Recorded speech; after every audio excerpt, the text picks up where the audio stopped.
Got it all dug out where it needs to be. Basically, all you do to explain this step, we started at the bottom corner down there and strung a line up to the first step to 8 inches. That's how deep the footer's going to be. Then we came up from the top of that first step 8 inches off that stake and pulled another line, and so on and so forth. So it's a pretty simple process, making sure the line is level all the time. Once the concrete gets poured in and we finish troweling it down and making sure it's right, then we'll come back and just pull all these stakes and boards out and we'll trowel it again.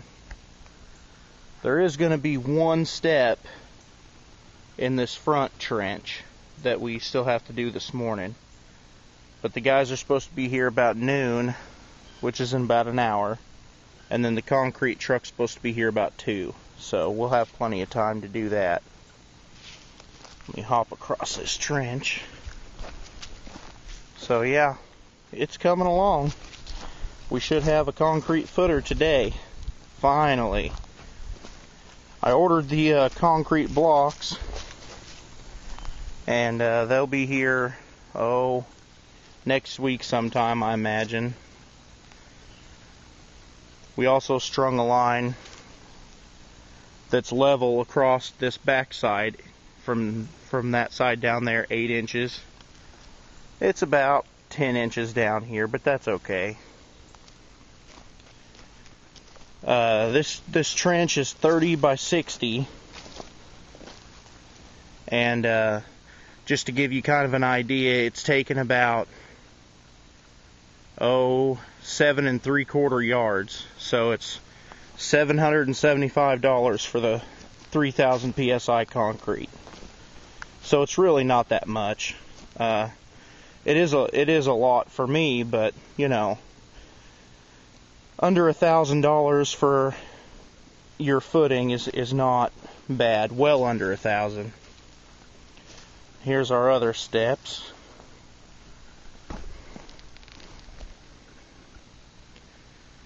Now there's 4 steps on this side. There's only 3 on the other side, but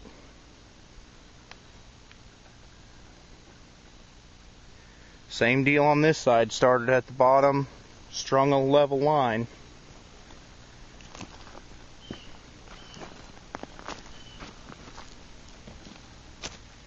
We should be ready for the concrete.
we are done pouring the footers. Got the rebar in.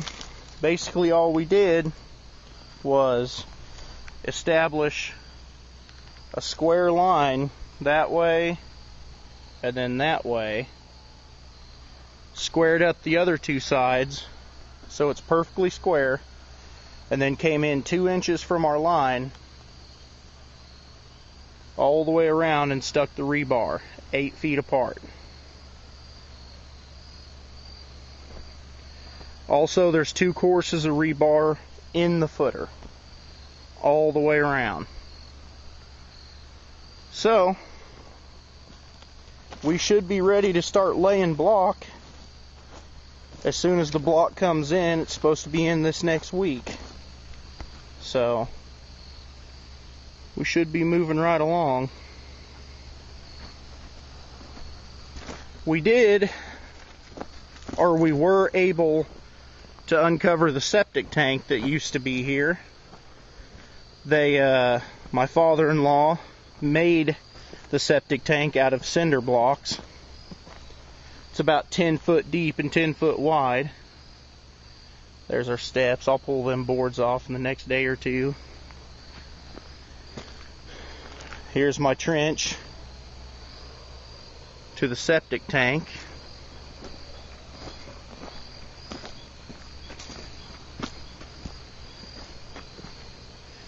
Septic tank was down about 20 inches.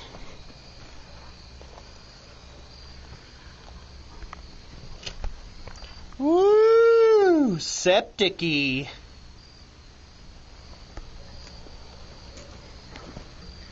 Yeah, you can kind of see the concrete blocks there. So we'll be using that. You better put the cover back on it.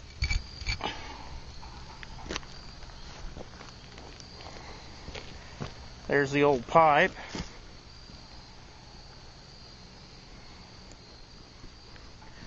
Now this actually runs, that down there is downhill from this, but the house is going to be up so far in the back that we'll have a good drop all the way to there. What you want is at least 1/4 inch, well, not at least.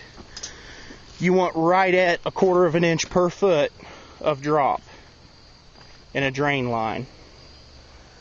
That doesn't just go for sewer, it goes for all drain lines. But I'm pretty happy with the way the footer turned out.